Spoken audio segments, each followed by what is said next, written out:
तालपुर साहब। हाँ, मैंने पहले दबाया था। शुक्रिया मैडम चेयरमैन, आपने मुझे मौका दिया बात करने का। Madam chairman, we are teetering on the brinks of a precipice. And if we fall it's so deep, we'd never know whether we'll come out of it. Pakistan has never faced a crisis of this sort.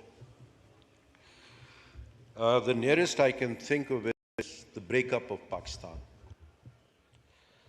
And fortunately for us, we had Zulfikar Ali Bhutto, who gave us what we now call Pakistan, made Pakistan stand up on its own feet, put together a broken country, gave us the confidence, the pride to take Pakistan forward. Unfortunately, we do not see another Zulfikar Ali Bhutto on the horizon at the moment. Therefore, what is happening with all institutions of state at loggerheads for political reasons? We had an opportunistic move of dissolving of the assemblies of KPK and Punjab.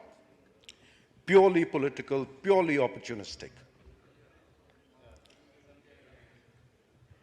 And now, the very same leader who took that move is riding shotgun on the shoulders of the apex court, wanting somehow to get his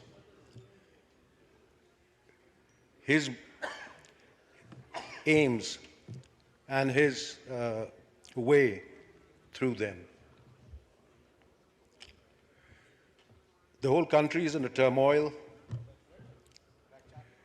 There is, of course, the Constitution, there are the courts, for which I have due respect.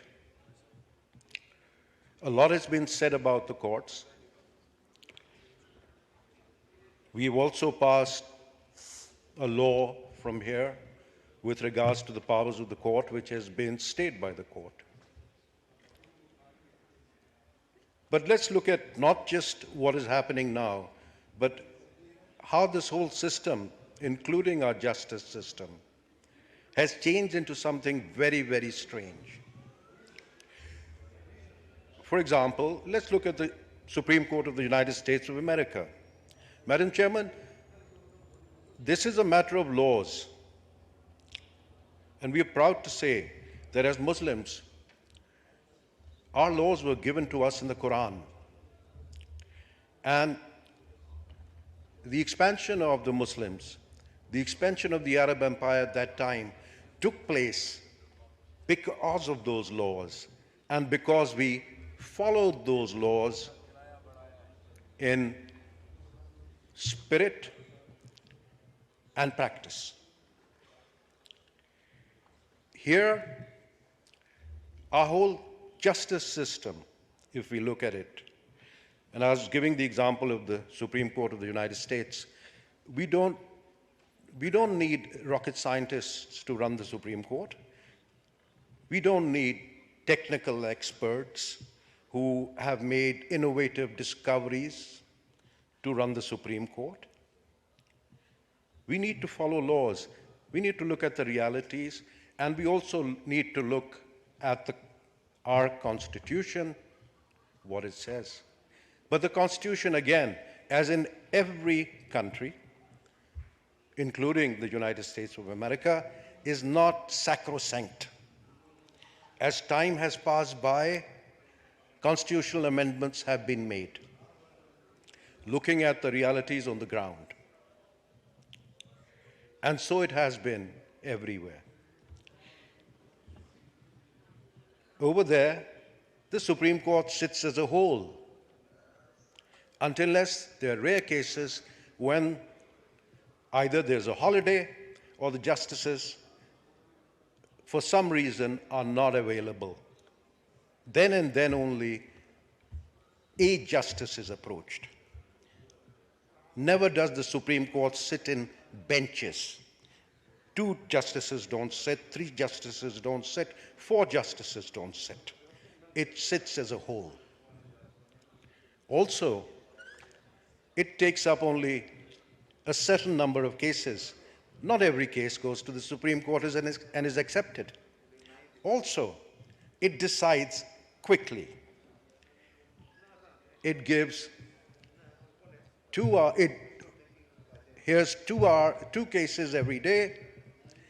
1 hour each is given to the lawyers. Prior to that, they present a brief to the Supreme Court of 50 pages. They may even give a shorter brief, which the justices then read. And then, of course, there are the oral arguments, and then decisions are taken. That is the spirit of Islam, which we've forgotten. That is the spirit of our religion. Justice must be seen to be given, not talked about. Unfortunately, all these aspects are not there with us, but have been taken away. What we need is far-reaching reforms. But how do reforms take place? If the executive wants to reform, the judiciary strikes it down. So it's a catch-22 situation. But where does it all begin? Restitution begins with acceptance. Acceptance begins with looking back and owning up to the mistakes of the institution, whichever institution it may be. Only then you can go on to the path of restitution and rehabilitation. If the institution does not look back at the mistakes it's made, how will reform take place? How will even that institution, which it says is independent, reform itself? We have a total disarray. Judges go to various provincial capitals. In the United States, they don't go to the capitals of the states. Even the United States itself has not been divided into zones, say 4 zones or 5 zones or 6 zones, for the justices to go and sit there separately. No. Because who's to decide who should go where?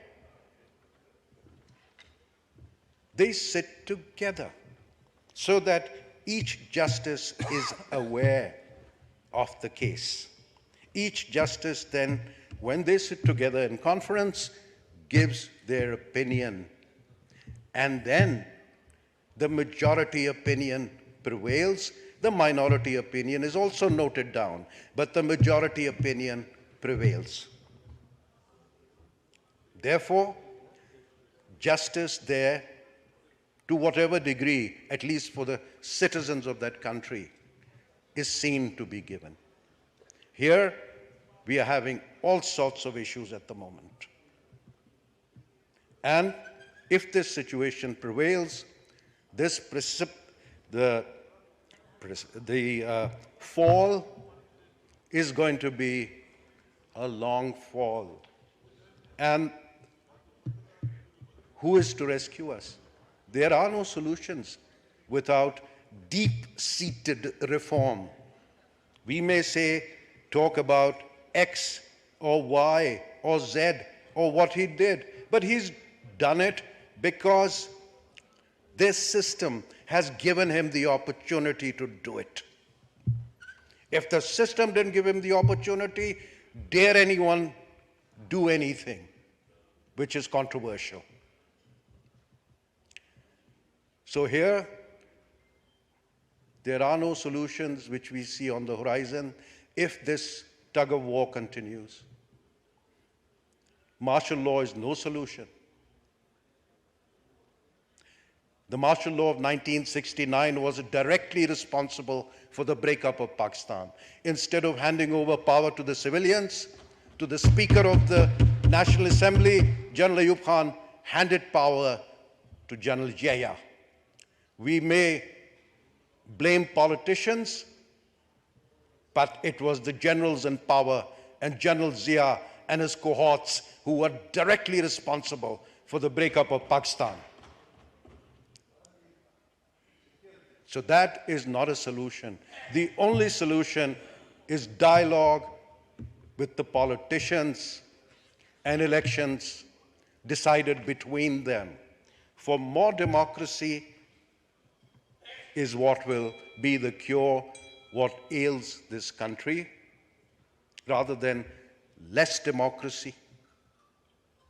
And I hope and pray that we follow the path which will bring prosperity to this country, not power to an individual who is a cretin yearning for power and power at any cost, but power to the people of Pakistan and prosperity to the people of Pakistan, for which it is long overdue, Madam Chairman, long overdue. With that, I would like to say, Pakistan Zindabad. शुक्रिया जी।